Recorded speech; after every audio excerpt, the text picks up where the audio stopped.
کہ کشتی کے اندرونی اور بیرونی حصوں اور نیچے ہر جگہ اچھی طرح تارکول مل دینا تاکہ پانی اندر نہ آ سکے اور کشتی کا سامنے کا حصہ اٹھا ہوا ہو تاکہ وہ پانی کو چیر سکے۔ حضرت نوح اللہ تعالیٰ کے حکم کے مطابق کشتی بنانے میں مصروف ہو گئے۔ قوم کے سردار آپ کے پاس سے گزرتے تو ہنستے، مذاق اڑاتے، پھبتیاں کستے اور کہتے، اے نوح، اس کشتی کو تم چلاؤ گے کہاں؟ کیونکہ یہاں تو دور دور تک پانی کا نام و نشان نہیں ہے۔ کوئی کہتا معلوم ہوتا ہے کہ نوح اس کشتی کو ریتلے صحرا میں چلائیں گے۔ چنانچہ اللہ تعالیٰ نے اپنے نبی کی جانب سے جواب دیتے ہوئے فرمایا، اگر تم ہم سے مذاق کرتے ہو تو ہم بھی تم سے مذاق کریں گے اور ہم بھی تم پر ایک دن ہنسیں گے جیسے تم ہم پر ہنستے ہو۔ تمہیں بہت جلد معلوم ہو جائے گا کہ عذاب کس پر آتا ہے، اور جس شخص پر بھی عذاب آئے گا وہ اسے ذلیل کر کے رکھ دے گا اور اس پر دائمی عذاب اتر جائے گا۔ کشتی تیار ہو چکی تھی اور پھر ایک دن اللہ تعالیٰ نے حکم دیا کہ اب تم اس کشتی میں ہر قسم کے جانوروں میں سے جوڑے سوار کر لو اور اپنے گھر والے کے لوگوں کو بھی، سوائے ان کے جن پر پہلے سے بات ہو چکی ہے، اور سب اہل ایمان کو بھی جن کی تعداد بہت ہی کم تھی۔ اللہ تعالیٰ کے حکم کے مطابق حضرت نوح نے ہر ذی روح مخلوق کا ایک ایک جوڑا کشتی میں رکھ لیا۔ ان میں حضرت نوح کے 3 بیٹے جو ایمان لائے تھے اور ان کے نام سام، حام، یافس تھے، اور ان کی بیویاں، اور چوتھی یام کی بیوی بھی شامل تھی جسے کنعان بھی کہا گیا۔ وہ کافر تھا اور اسی طوفان میں غرق ہوا جبکہ اس کی بیوی مسلمان ہونے کی وجہ سے کشتی میں سوار تھی۔ حضرت نوح نے سب کو کشتی میں سوار کروا کے اس کے دروازے سختی سے بند کر دیے اور خود عبادت الہی میں مصروف ہو گئے۔ ایک دوسرے مقام پر اللہ تعالیٰ نے فرمایا، اے نوح، جب تم اور تمہارے ساتھی کشتی میں سوار ہو جائیں تو کہو، سب تعریف اللہ ہی کے لیے ہے جس نے ہمیں ظالم لوگوں سے نجات عطا فرمائی، اور کہو کہ اے میرے رب، مجھے بابرکت اتارنا اور تو ہی بہتر اتارنے والا ہے۔ ابھی کشتی میں سوار ہوئے کچھ ہی دیر ہوئی تھی کہ طوفان کے آثار ظاہر ہونے لگے اور دیکھتے ہی دیکھتے زمین کے ہر گوشے سے پانی ابلنے لگا۔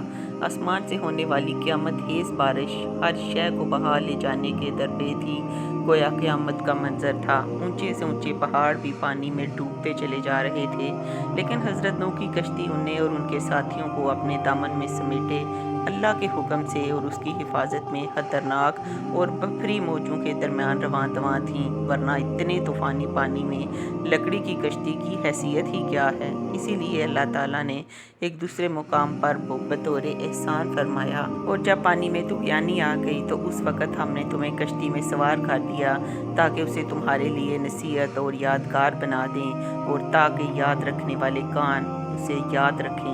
حضرت نوح تیسری منزل کی ایک اونچی کھڑکی سے باہر کا منظر دیکھ رہے تھے۔ انہوں نے اپنے بیٹے کنعان کو دیکھا جو ایک اونچے مقام پر موجود تھا۔ حضرت نوح نے اپنے بیٹے کو مخاطب کیا، اے میرے بیٹے، تو ہمارے ساتھ اس کشتی میں سوار ہو جا اور کافروں کا ساتھ نہ دے۔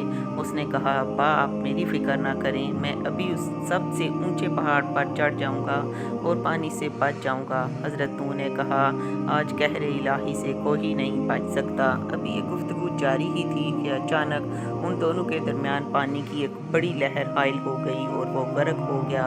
حضرت نوح نے اپنے رب سے عرض کیا، اے پروردگار، تو نے میرے گھر والوں کی بخشش کا وعدہ فرمایا ہے، تو میرا یہ بیٹا بھی میرے گھر والوں میں شامل ہے۔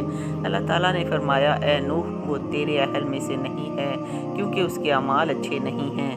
طوفان نوح میں پانی کی بلند ترین لہروں نے روئے زمین کے تمام پہاڑوں کو چھپا لیا تھا۔ زمین پر کوئی شے زندہ سلامت نہ تھی، سب کچھ نیست و نابود ہو چکا تھا۔ صرف حضرت نوح کی کشتی تھی جو اللہ کی مدد سے پانی کی بلند و بالا بھری خوفناک موجوں میں تیر رہی تھی۔ حضرت ابن عباس بیان کرتے ہیں کہ 80 افراد تقریباً 150 دن تک کشتی میں موجود رہے۔ پھر اللہ تعالیٰ نے کشتی کا رخ مکہ مکرمہ کی جانب پھیر دیا تو 40 دن وہ بیت اللہ کے گرد چکر لگاتی رہی۔ اس کے بعد اس کا رخ جبل جودہ کی طرف پھیر دیا گیا جہاں پہنچ کر وہ ٹھہر گئی۔ محمد بن اسحاق بیان کرتے ہیں کہ جب اللہ تعالیٰ نے طوفان نوح روکنے کا ارادہ فرمایا تو زمین پر زبردست ہوائیں چلائیں جس سے پانی رک گیا، چشمے ابلنے بند ہو گئے اور پانی کم ہونا شروع ہو گیا، حتیٰ کہ زمینیں خشک ہو گئیں۔ پھر مزید 40 روز گزر جانے کے بعد حضرت نوح نے کشتی کی کھڑکی کھولی اور ایک کوے کو یہ جانچنے کے لیے بھیجا کہ جا کر دیکھو اور بتاؤ کہ طوفان نے زمین پر کیسی تباہی مچائی ہے، لیکن کوا واپس نہ آیا کیونکہ وہ مرداروں کا گوشت گوشت کھانے میں مصروف ہو گیا۔ پھر حضرت نوح نے کبوتر کو بھیجا تو وہ کچھ دیر بعد واپس پلٹ آیا۔ اس کے پاؤں وغیرہ پر کوئی ایسی علامت نظر نہیں آئی جس سے زمین پر پانی کی موجودگی کا علم ہوتا۔ حضرت نوح نے کھڑکی سے باہر ہاتھ نکال کر کبوتر کو پکڑا اور اندر داخل کر دیا۔ پھر 7 دن گزر جانے کے بعد یہ معلوم کرنے کے لیے کہ زمین کی کیا حالت ہے، آپ نے کبوتر کو دوبارہ بھیجا۔ کبوتر جب واپس آیا تو اس کے منہ میں زیتون کا پتا تھا۔ اس سے حضرت نوح کو معلوم ہو گیا کہ اب پانی سطح زمین سے کم ہو گیا ہے۔ پھر 7 دن گزرنے کے بعد کبوتر کو بھیجا، لیکن اس مرتبہ کبوتر واپس نہیں آیا۔ اس سے حضرت نوح نے اندازہ لگا لیا کہ سطح زمین ظاہر ہو چکی ہے۔ یقیناً کبوتر نے بھی یہیں ٹھکانہ تلاش کر لیا ہوگا۔ طوفان کی ابتدا اور کبوتر کو بھیجنے کے درمیان 1 سال مکمل ہو گیا اور دوسرے سال کا پہلا دن بھی گزر گیا تو سطح زمین کا ظہور شروع ہو گیا، جنگل بھی ظاہر ہو گیا۔ تب حضرت نوح نے کشتی کا ڈھکن کھول دیا۔ اہل کتاب کے مطابق اللہ تعالیٰ نے حضرت نوح کو حکم دیا کہ سب کو کشتی سے باہر نکال لو۔ پھر اللہ تعالیٰ نے حضرت نوح سے وعدہ فرمایا کہ آئندہ کبھی اہل زمین پر ایسا زبردست طوفان نہیں آئے گا، اور اس وعدے کے لیے اللہ تعالیٰ نے ایک علامت مقرر فرما دی جسے کوس قزح کہا جاتا ہے۔ ابن عباس سے روایت ہے کہ یہ کوس قزح اللہ تعالیٰ کی طرف سے طوفان سے امن کا پیغام ہے۔ کوس قزح بارش کے دنوں میں آسمان پر تلوار کی شکل میں کئی رنگوں پر مشتمل ہوتی ہے۔ حضرت نوح جودی پہاڑ سے نیچے اترے اور ایک بستی تعمیر کی جس کا نام سمانین رکھا، یعنی 80 افراد کی بستی۔ اسی دوران ایک مرتبہ صبح سو کر اٹھے تو ہر شخص کی زبان بدل چکی تھی، یعنی کل 80 زبانیں وجود میں آ چکی تھیں۔ لوگ ایک دوسرے کی زبان نہیں سمجھ پا رہے تھے۔ اس وقت حضرت نوح سب کی زبانوں کو سمجھتے اور ہر ایک کی ترجمانی فرماتے تھے۔ دنیا بھر کے بڑے بڑے جغرافیہ دان، مورخین، ماہرین اور سائنسدان اپنے جدید ترین آلات اور بہترین سفری سہولتوں کے باوجود آج تک کشتی نوح کے اصل مقام کے بارے میں کوئی حتمی رائے قائم نہیں کر سکے۔ اس کے برخلاف قرآن کریم نے آج سے 1400 برس پہلے کشتی نوح کے ٹھہرنے کی جگہ کوئے جودہ کو قرار دیا۔ یہ پہاڑ وادی دجلہ اور فرات کے قریب واقع ہے۔ طوفان نوح کا قصہ سورہ انجیل اور قرآن میں موجود ہے۔